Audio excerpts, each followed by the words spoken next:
Então, meus irmãos, estamos aqui já prontos.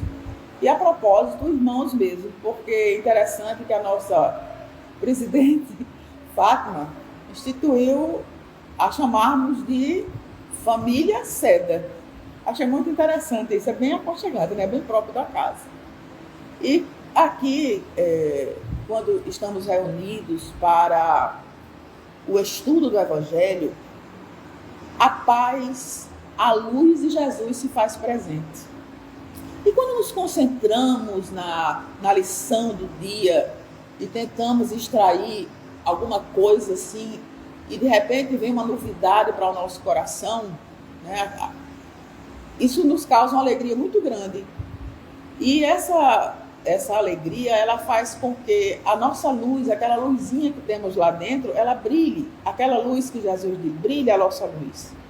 Porque, além de tudo, Kardec falou que devemos nos amar e nos instruir.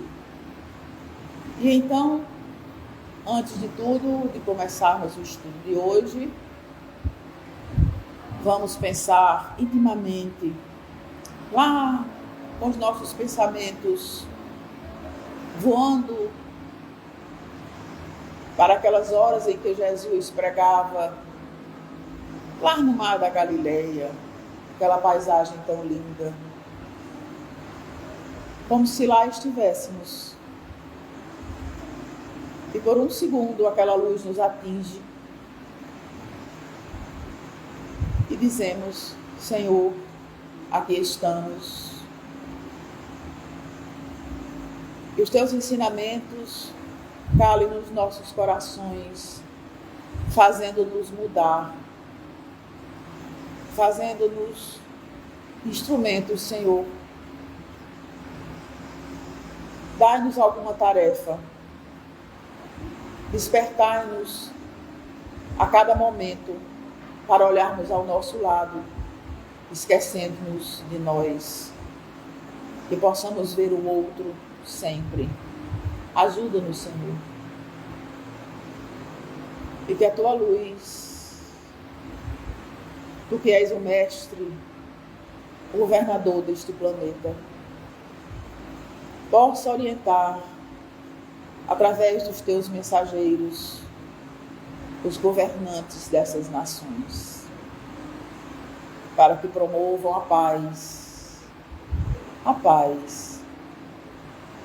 que tu sempre estás a nos dar, e que nós, muitas vezes, nos negamos a sentir. Que na noite de hoje, os teus ensinamentos sirvam para os encarnados e desencarnados aqui presentes, como orientação, como um novo caminho, dando-nos a esperança. Obrigada, Senhor. E agora iniciaremos a palestra com o nosso irmão jovem Augusto, com esse assunto tão impactante do capítulo 12, que é: amai os vossos inimigos. A palavra.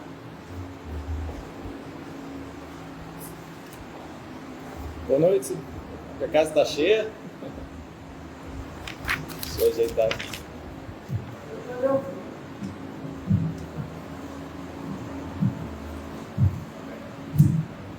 Só um segundo, gente.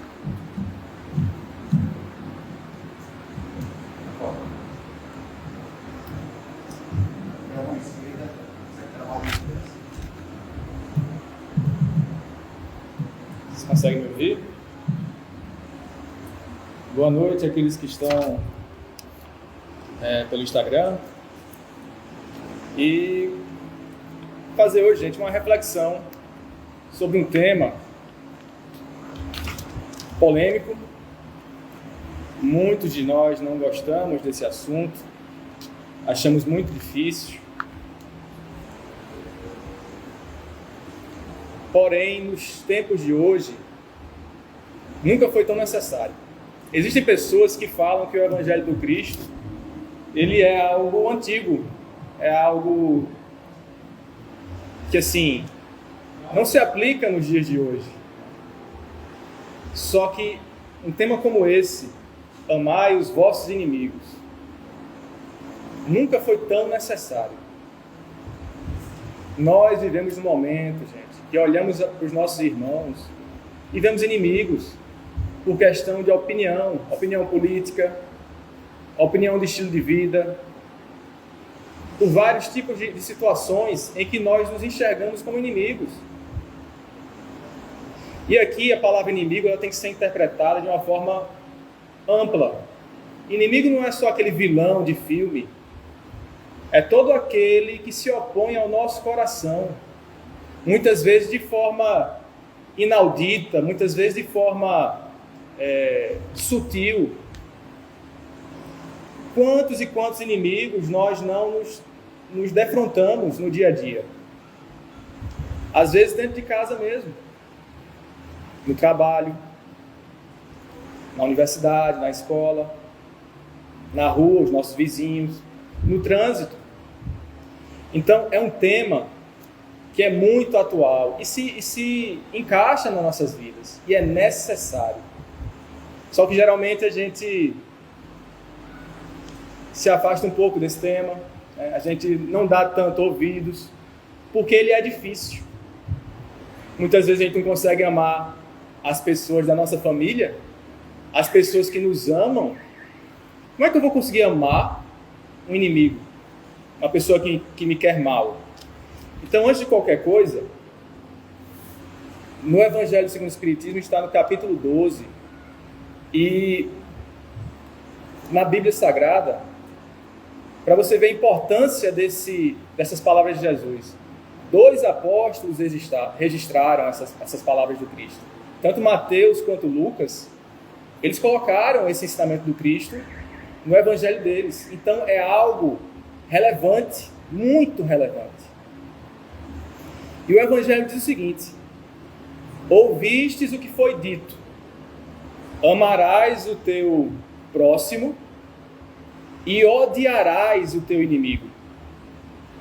Aí Jesus vai e diz: eu, porém, vos digo, amarás os vossos inimigos e vais orar por quem te persegue e calunia. O primeiro ponto que a gente tem que trabalhar quando a gente se depara com esse evangelho é uma análise lógica da situação. Jesus, ele veio quebrar padrões, paradigmas daquela sociedade da época. Uma sociedade bruta, violenta, onde as famílias, os clãs, as cidades, as regiões, as nações se odiavam, lutavam entre si, em disputa por terra, por bens, por honra. Então, Jesus vem e quebra esse padrão. Antes desse evangelho, Jesus ainda coloca o seguinte: lembrais que foi dito, olho por olho, dente por dente.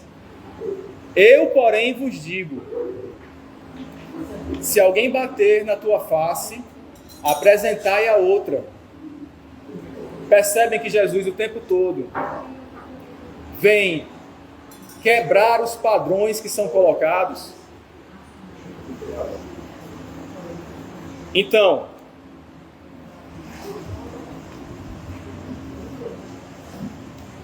a gente sabe como era naquela época agora.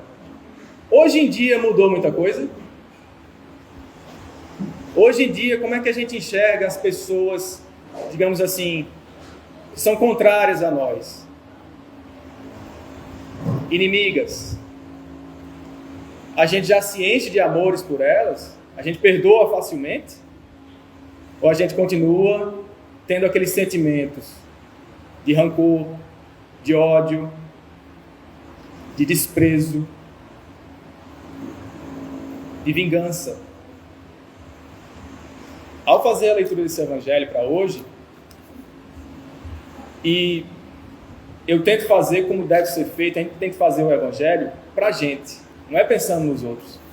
E eu percebi, gente, que a gente hoje é a mesma coisa. Somos os mesmos daquela época de Jesus. Nós não levamos desaforo para casa. Se uma pessoa nos faz algo de mal, ou a alguém da nossa família que a gente quer bem, o que é que a gente faz? Se no colégio um menininho morde o seu filho, eu vou lá. Eu vou pegar a mãe desse menino. Eu vou fazer justiça com as minhas próprias mãos. Se a gente leva uma fechada no trânsito, as palavras mais belas saem das nossas bocas, né?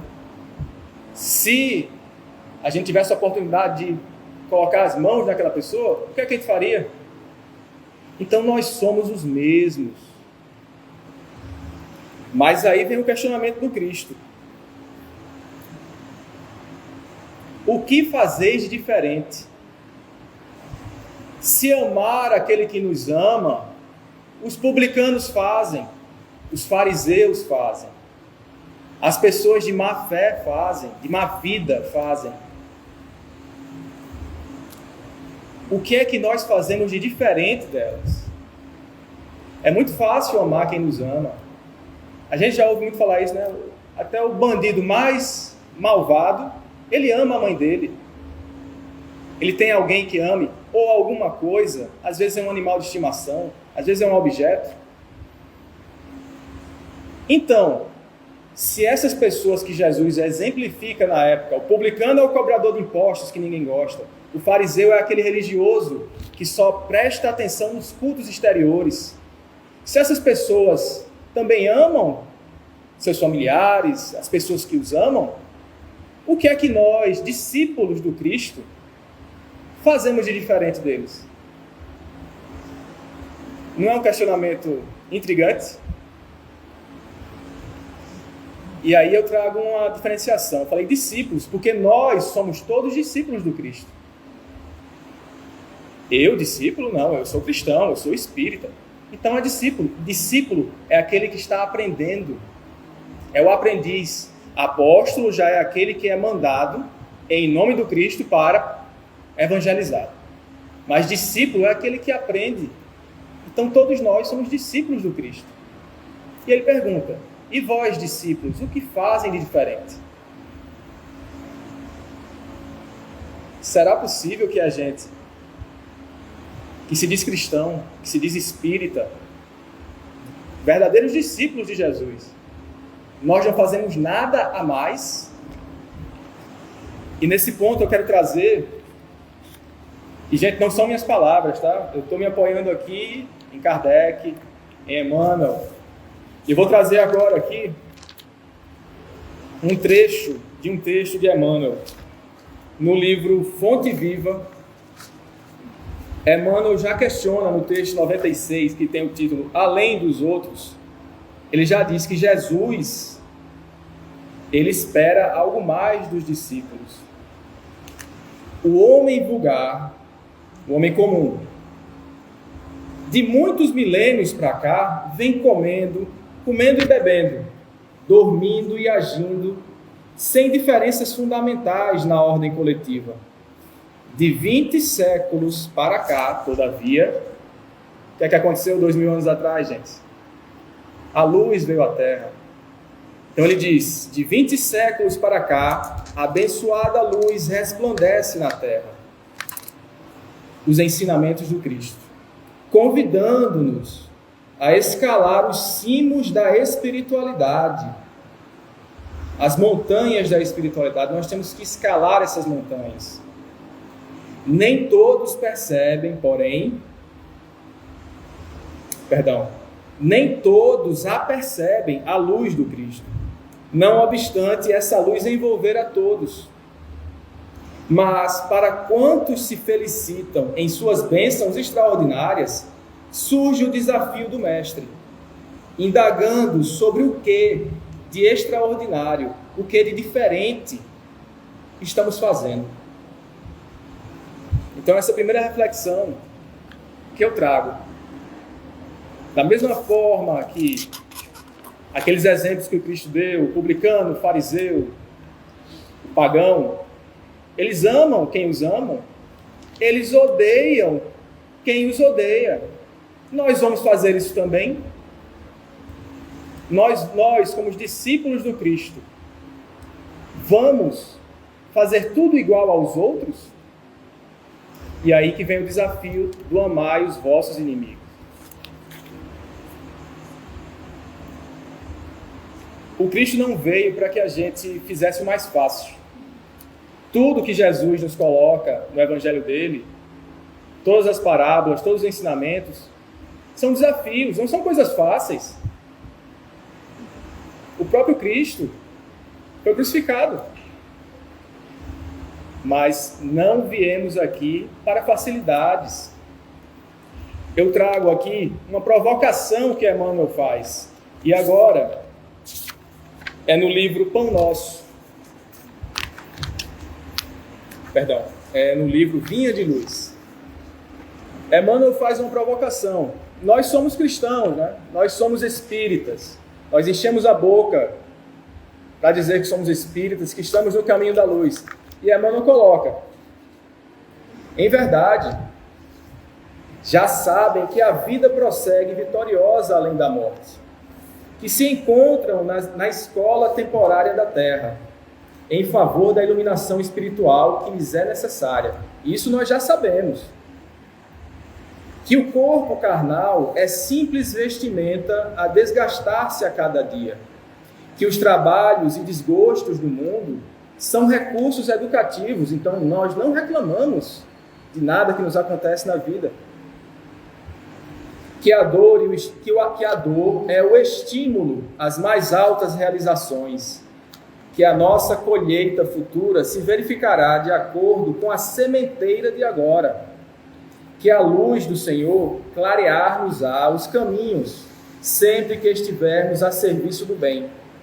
Que toda oportunidade de trabalho no presente é bênção dos poderes divinos. Então queremos sempre trabalhar, sempre estamos dispostos a servir. Que ninguém se acha na crosta do planeta em excursão de prazeres fáceis, mas sim em missão de aperfeiçoamento. Que a justiça não é uma ilusão e que a verdade surpreenderá toda a gente, que a existência na esfera física é abençoada a oficina de trabalho. Nós o sabemos, que o resgate e a redenção e que os atos, palavras e pensamentos da criatura produzirão sempre os frutos que lhe dizem respeito, no campo infinito da vida. Aí Emmanuel, ele é muito... Ele tem uma forma muito interessante de falar as coisas, né? E nos dá umas alfinetadas. E ele termina dizendo: efetivamente, sabemos tudo isso. Nós sabemos tudo isso, gente. Nós sentimos tudo isso. A gente lê e a gente sabe que é a verdade, mas a gente não sente ainda isso. Então nós não nos comportamos ainda como os discípulos do Cristo. Esses que Emmanuel está dizendo aqui, que sabem isso de cor, que sabem que a dor é o estímulo do aprendizado. Então, essa provocação que Emmanuel nos coloca, né? Ué, vocês não se dizem cristãos? Não se dizem espíritas? Então sabem de tudo isso já, né? Pois bem, agora sabendo, né, dando conta da realidade que o discípulo do Cristo deve assumir, parece que fica mais fácil o desafio do amar os inimigos, né? Parece que todo mundo aqui, que nós todos vamos conseguir sair hoje da palestra e cumprir essa parte do Evangelho. Mas por que é tão difícil, gente? Vocês já pararam para pensar que o amar aos vossos inimigos é a forma sublime, é a forma extrema de amar ao próximo? É como Cristo falou: amar alguém da nossa família, amar um amigo, amar um irmão de estudo do Evangelho é fácil. E muitas vezes a gente nem consegue. Imaginem amar aquela pessoa ou aquelas pessoas que eu sei que todos nós aqui temos, que nos fazem mal, ou que já nos fizeram mal, que dificultam as coisas, que nos querem mal.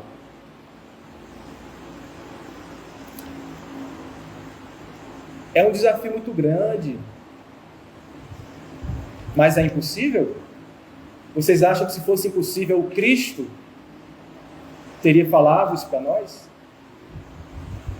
Ele disse: vós sois deuses, podeis fazer o que eu faço e muito mais. É difícil, gente, porque amar a um inimigo exige que a gente vença o egoísmo e o orgulho que tem dentro da gente. Porque percebam, é óbvio, é natural, é instintivo. Se alguém nos faz mal, a gente quer revidar. A gente teve nossa intimidade, nosso íntimo ferido. Nós somos contrariados. Como é que ele ousou falar isso de mim? Próxima vez que eu ouvir, olhe, ele vai se arrepender. Quantas vezes a gente não fala ou pensa isso? Fulano fez tal coisa comigo, olha, pois ele me paga. Ou então, quando a gente é covarde e não pensa na gente fazer, a gente delega para Deus, né? Olha, pessoa fez tal coisa, mas Deus há de... Pois não, Germana? Aonde chega, tem na pessoa. Todo vai minando. Não tem coragem de agir de frente, né? Aí faz por trás, né?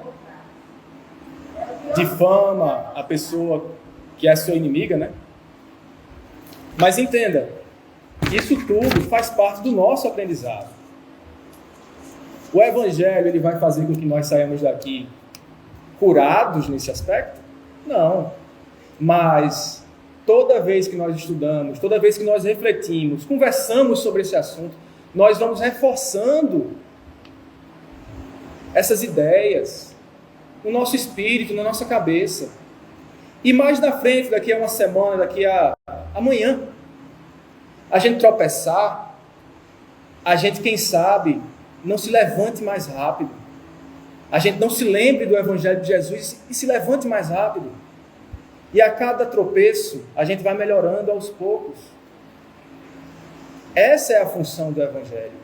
Nem todos vão ter uma redenção, como a de Paulo de Tarso, que fez uma mudança de 180 graus aos portões de Damasco, ao ter a visão do Cristo, e carregado de toda aquela maldade em perseguir os cristãos da época, ao encontrar o Cristo e cegar de tanta luz, só faz uma pergunta: Senhor, Mestre, o que queres que eu faça? Então nem todos vão ter uma redenção como a de Paulo.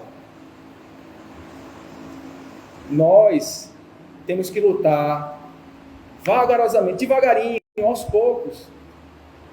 Eu tenho um colega de estudo que costuma dizer: o Evangelho tem que ser como uma água, né? Água mole em pedra dura, tanto bate até que fura. E é assim, gente. Um ponto que o Evangelho nos coloca, que Kardec nos coloca, é que ajuda nesse trabalho de amar os inimigos, né? De ter amor aos nossos inimigos, nós tentarmos clarificar a nossa consciência quanto à ideia de que passado, presente e futuro estão conectados. Então, alguém que nos quer mal hoje, ou alguém que comete uma injustiça muito grande conosco hoje, muito provavelmente nós fizemos algo de errado para ela. E, ao mesmo tempo, o que nós fizermos agora na situação vai repercutir no nosso futuro. Então, você quer ficar perpetuando uma situação de vingança, de dor, de violência? Ou será que o Cristo nos chama aqui para sanar essas situações? Tá bem, a gente já entendeu que a gente tem que amar os inimigos. Mas como fazer isso? Porque eu não consigo andar de mão dada com uma pessoa que me quer mal. Eu não consigo ficar de abraço e beijinho sincero do coração com uma pessoa que me fez uma violência. Muitos poderiam perguntar isso, né? Mas aí vem Kardec e nos esclarece. É uma questão fluídica, das energias naturais do espírito. A energia de um inimigo é diferente para com uma pessoa que nos quer bem. A gente sabe quando tem uma pessoa que é aquela pessoa maravilhosa na vida da gente, que a gente, quando está perto dela, as coisas parecem que acontecem, tudo fica bom, né? Tem sempre uma palavra amiga. É diferente daquela pessoa que, por alguma questão, você tem algo contra ela, ou ela tem algo contra você, e aquilo, a gente sabe, quando a gente está no local, chega, tem aquele sentimento de tensão, de medo às vezes, né? Você às vezes quer se retirar, não quer nem ficar perto, porque isso é da natureza, é fluídico a questão, é espiritual. Porém, o Cristo, em momento algum, disse que você tem que ter a ternura, o carinho que você tem para um ente amado, que você tem com um ente amado, que você tenha com o inimigo. Não é isso que Jesus está dizendo. E aí Kardec vem e nos dá, ao menos, se procurar, encontra mais, ao menos 9 formas de você amar ao inimigo. Primeira delas, não guardar ódio, nem guardar rancor, nem desejo de vingança. Então vamos lá. Tem aquela situação que aconteceu na vida da gente, todo mundo aqui tem, que eu sei, e que dá uma raiva, dá vontade de pegar a criatura, né? Então vamos trabalhar, não ter ódio da pessoa, nem guardar rancor dela, ficar lembrando daquelas coisas e carregando. E toda oportunidade que aparece na vida, conversando com outra pessoa, você ficar lembrando aquilo e reforçando aquilo, e nem guardar desejo de vingança. Ficar maquinando, olha, a pessoa me paga. Então vamos evitar isso. Já é uma forma de amor. Vocês entendem que a ideia de amor que o Cristo trouxe é muito diferente daquela ideia de amor sensual, de homem e mulher, de beijo, de abraço. Não tem nada a ver com isso. É o amor fraternal, com a família espiritual, que são todos. É isso que o Cristo veio nos ensinar. Então, primeira forma, não guardar ódio, nem rancor, nem desejo de vingança. Tem gente que ainda passa a responsabilidade para Deus, né? Diz assim, Deus é justo, você vai pagar. Exato. A pessoa vai pagar. Se não for, ainda diz assim, né? Olha só. Se não for nessa encarnação, é na outra. É? Então, a segunda. Perdoar sem pensamento oculto, nem colocando condições. Perdoar sem deixar nenhum pensamento oculto. Perdoar completamente.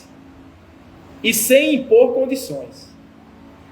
É interessante, aqui no trabalho de evangelização do centro, na juventude, uma vez, o tema da aula foi perdão.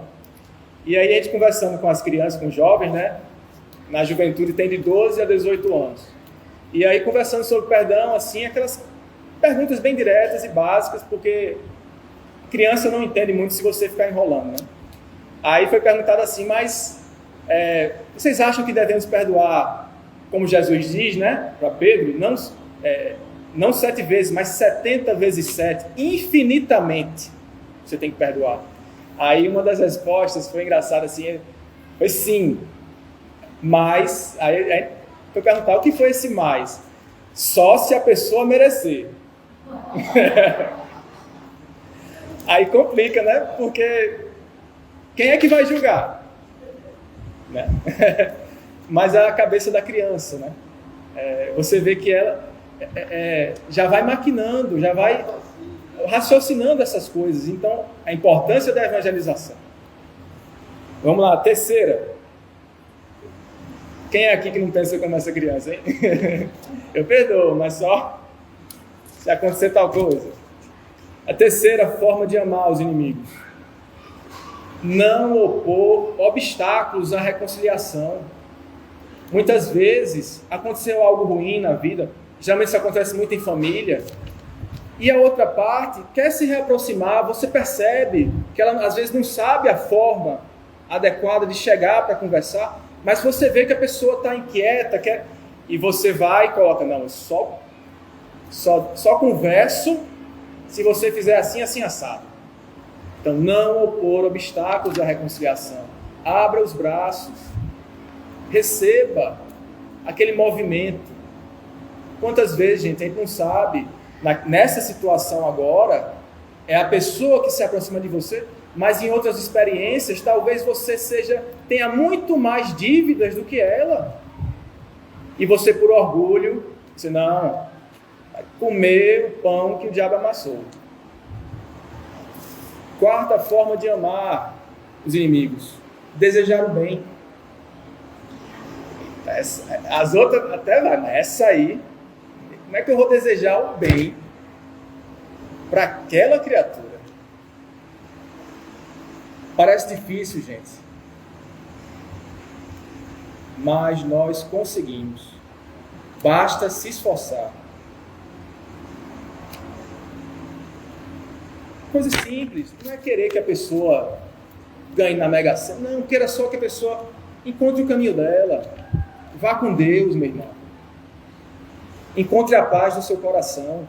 Vocês entendem que a mudança de pensamento, olha o pensamento que era antes, se eu pegar esse infeliz, ele vai ver. Ele vai pagar tudinho que deve para mim. Olha a diferença de raciocínio. Olha a diferença de vibração que você está criando ao seu redor. Então, desejar o bem. Quinta forma de amar ao inimigo: ficar feliz com o bem que lhe ocorre. Se algo de bom acontece àquela pessoa, dê graças a Deus. Porque o normal, como é que pode? Uma criatura daquela ruim e acontece uma coisa boa dessa. Passou no concurso. Ou então, conseguiu se casar, está feliz. Vocês entendem como isso acontece nas nossas vidas o tempo inteiro? São as coisas do cotidiano. Então, ficar feliz com o bem que lhe ocorra. Isso mostra desprendimento da nossa parte. Você deixou aquela bagagem para trás. Sexta forma de amar os inimigos: prestar socorro caso surja a ocasião. Numa situação que acontecer, que aquela pessoa estiver necessitada, ajude. Quantos laços, quantos nós você não vai estar desatando com aquilo, gente? Talvez você naquele movimento descubra o perdão dentro de você e faça com que aquela criatura se sinta tocada. Então, numa situação em que ocorra que você possa prestar ajuda, prestar socorro, ajude, não perca essa oportunidade. Ela não está acontecendo à toa, gente. Ela não está acontecendo na sua frente para que você mangue, para que você vá e faça chacota, humilhe a criatura. Aquela situação está sendo colocada na nossa frente para que a gente aproveite e aplique o Evangelho naquela hora. E ame, porque isso é amor. Sétima forma de amar os inimigos: não prejudicar. E isso a gente tropeça. Quantas vezes no trabalho, aquela pessoa que tem sempre aquela pessoa difícil, quer se aproveitar de você, quer montar em cima do seu trabalho, quer se escorar, mas na frente, quando aparece uma situação, você vai e quebra as pernas dela na frente do chefe. Não prejudicar. Só de você não fazer aquilo, se omitir, você já está amando. Porque você tinha aquela oportunidade de fazer o mal, de prejudicar ela, e você não fez. Isso é amor. 8ª, retribuir o mal com o bem, sem intenção de humilhar. Retribuir o mal com o bem. É difícil, principalmente na hora, né? Assim, quando acontece a coisa, né? Aquela mensagem do Cristo de dar a outra face, quando alguém lhe dá um tapa numa face, que você dê a outra, é muito difícil. Porque a espontaneidade nossa, qual é a reação? Você revidar, você se defender, seja fisicamente, seja psicologicamente, gente. Uma discussão de ideias.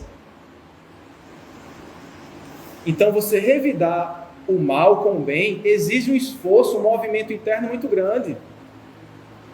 Só de você não entrar na discussão, não ceder à provocação, você já está dando a outra face. Entenda, a frase do Cristo, ela foi objetiva, mas nós podemos tirar uma interpretação mais profunda. O que é a outra face? O que é a outra face? O tapa numa face é a violência. Qual é a outra face da violência? É a paz. Então, se alguém é violento com você, e não precisa necessariamente ser uma violência física, você dê a outra face. A face da compreensão, do perdão, do amor, de amar aquela pessoa que está ali agredindo. E por fim, na minha leitura, porque com certeza tem outras, então assim, se for procurar no capítulo 12, vocês vão achar mais dicas de Kardec. Orar pelo inimigo. E talvez essa seja a que esteja mais rapidamente ao nosso alcance e a das mais efetivas, a das mais frutíferas formas de amar o inimigo. Orar por ele. O próprio Cristo coloca isso no Evangelho. Ele diz: ouviste que foi dito, amarás teu próximo e odiarás os inimigos. Eu, porém, vos digo, amarás vossos inimigos e irás orar por aqueles que vos caluniam. A oração, gente, é uma forma objetiva de nos colocarmos em contato com Deus. O Rossando Klinger, ele diz que a prece, a oração, é como se a gente tivesse o contato do WhatsApp de Deus. E com uma vantagem: quando você escreve para ele, ele já vê imediatamente, não tem aqueles 2 risquinhos azul, não. Ele já viu, ele já ouviu sua prece. Então, fazer uma prece ao inimigo é uma medida salutar, é uma medida de imediatos resultados. Testem, façam o teste vocês mesmos, em silêncio, não precisa dizer para ninguém. Pensem em vocês aí, naquela pessoa que tem na vida de cada um. Tem pelo menos uma, sempre tem. Seja próxima, seja distante. Que lhe causa atrito, que lhe causa de alguma forma dor, que vai contra seu coração de alguma forma. Faça uma prece por ela, peça a Deus por ela. Vocês vão ver que os resultados não vão demorar. Eu tenho essa experiência em minha vida, logo no começo, quando eu entrei no Espiritismo, que me foi passado esse ensinamento de orar pelos inimigos. Eu fiz esse teste numa pessoa, eu estava na faculdade na época, e aquela coisa, né? Pessoa tímida, 4 olhos, o bullying, etc. E tinha um sujeito lá que ele pegava no meu pé. E calhou, as coincidências da vida, né? Comecei a estagiar, e quem é que foi para o mesmo estágio que eu fui fazer? Esse rapaz. E ele pegava no meu pé, e aí me chegou esse ensinamento. E eu coloquei em teste. Nas minhas orações que eu fazia, acho que à noite, comecei a pedir por ele: Deus, ilumina o caminho de fulano, que ele encontre paz no coração dele,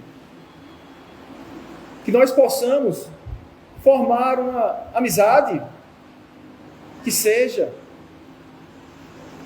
E não demorou uma semana, eu juro para vocês.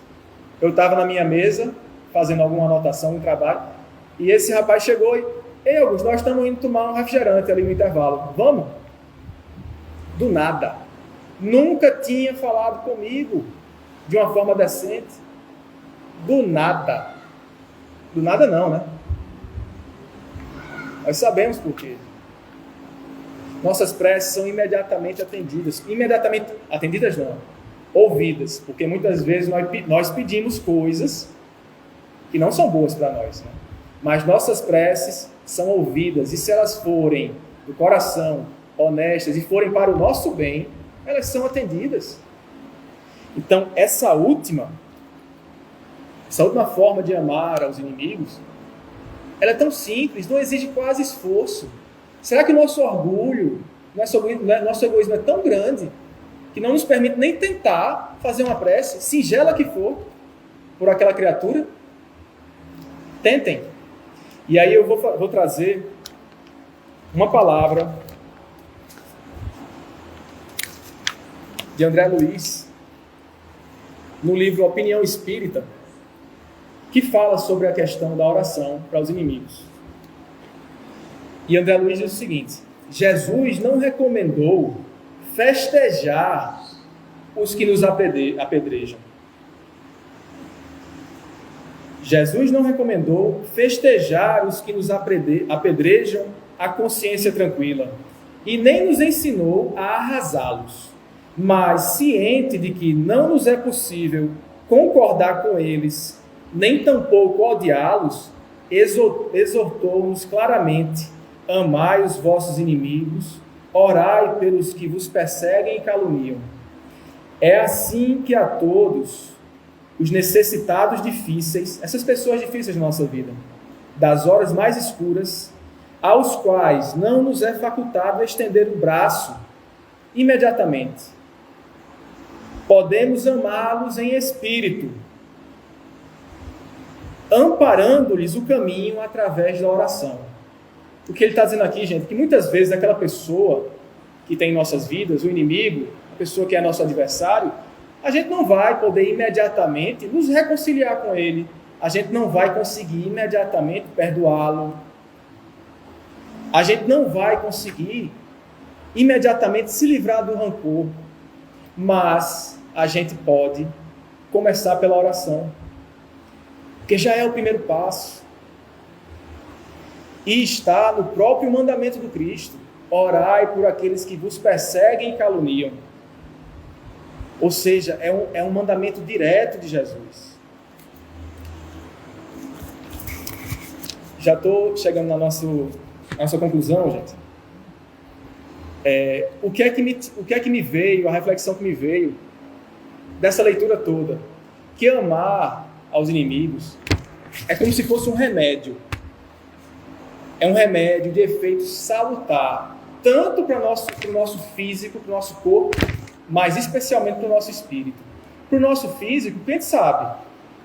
Eu nem tenho uma raiva de uma pessoa, quem tem aquele ódio, ou rancor, guarda rancor, fisicamente aquilo traz inúmeros malefícios.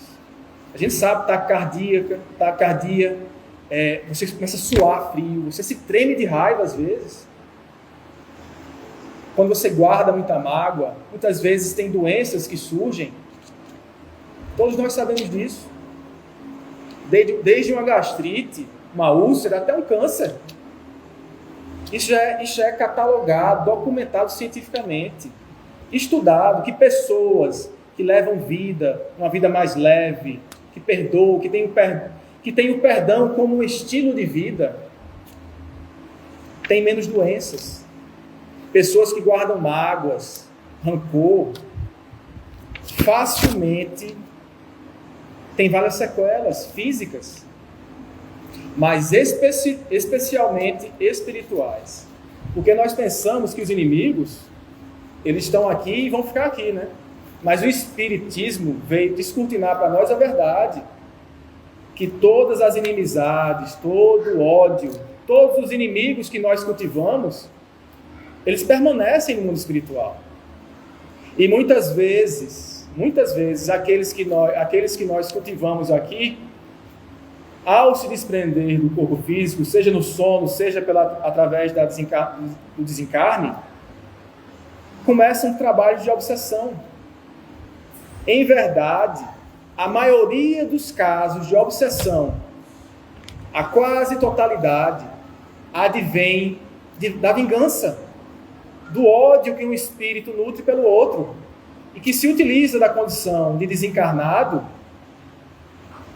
para obsidiar, para afetar o encarnado, que por enquanto está preso na carne. Então você vê como o amar aos inimigos é o remédio que o médico dos médicos nos trouxe há 2000 anos. Que vai nos preservar das quedas. Quais são as quedas? É ter ódio, é ter rancor, a vingança,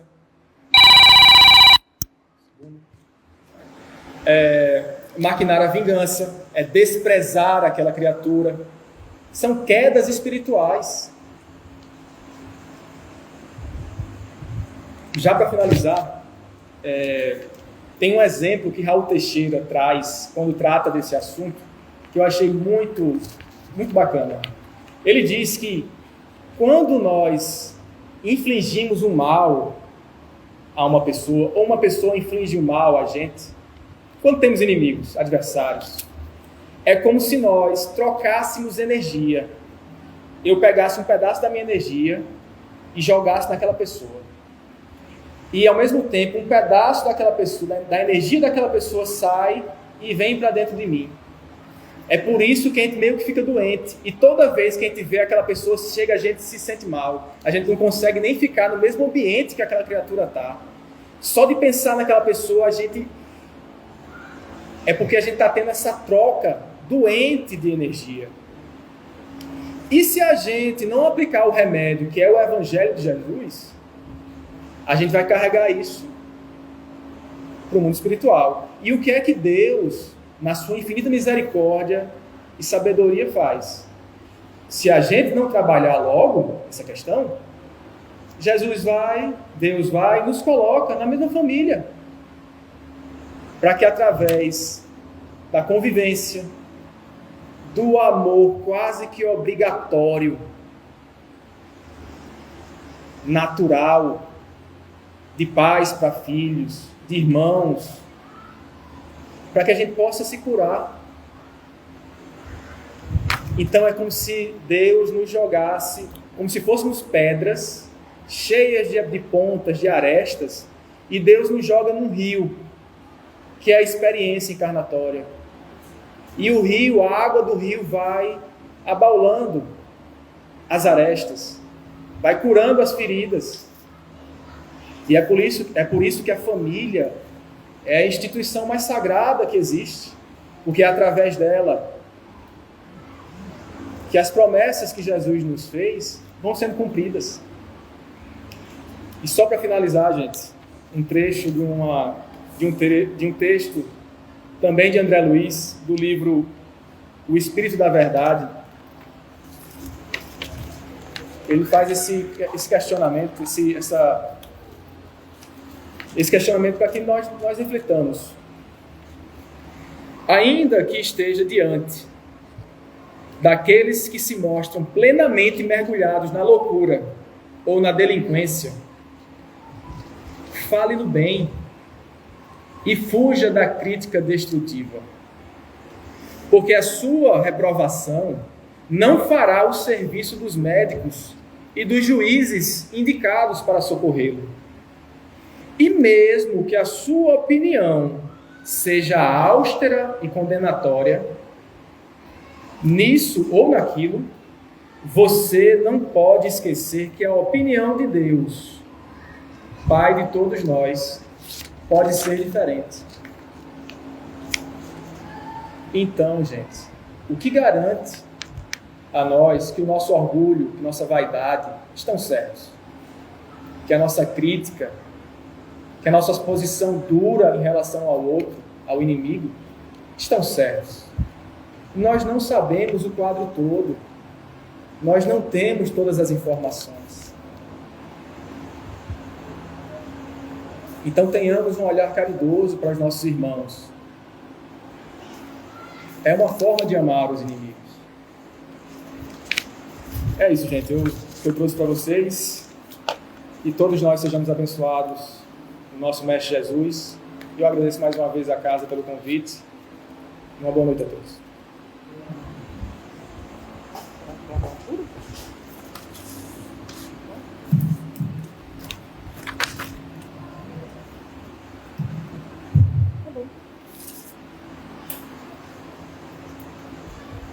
Obrigado, Augusto, por esses momentos de reflexão.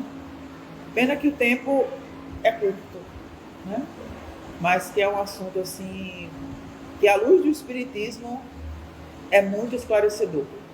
Né? Através do Evangelho, né, segundo o Espiritismo, nós temos uma nova visão, né, do que é amar os inimigos, principalmente naquele tocante que você falou, sobre dar a outra face. Né? A questão da vingança com a paz. Né? Achei muito interessante. Então, para finalizarmos a nossa noite de hoje, pedimos que cada um possa se concentrar em Jesus, porque Ele se faz presente, e através dos mensageiros, dos guias espirituais desta casa, sob a tutela de Francisco de Assis, os 12 apóstolos e todos aqueles irmãos que anonimamente aqui estão sempre para nos ajudar nesse momento. Ele vai ao coração de cada um, ouve e joga os fluidos benéficos que vêm do alto, espalhando pelo nosso corpo, para que as nossas células adquiram a energia que vem do alto, apaziguando o nosso íntimo, para que possamos sair levando para os nossos lares a luz sublime do amor de Jesus. Que possamos, nos próximos dias, sempre lembrarmos da lição de hoje, ó Mestre querido. Graças a Deus.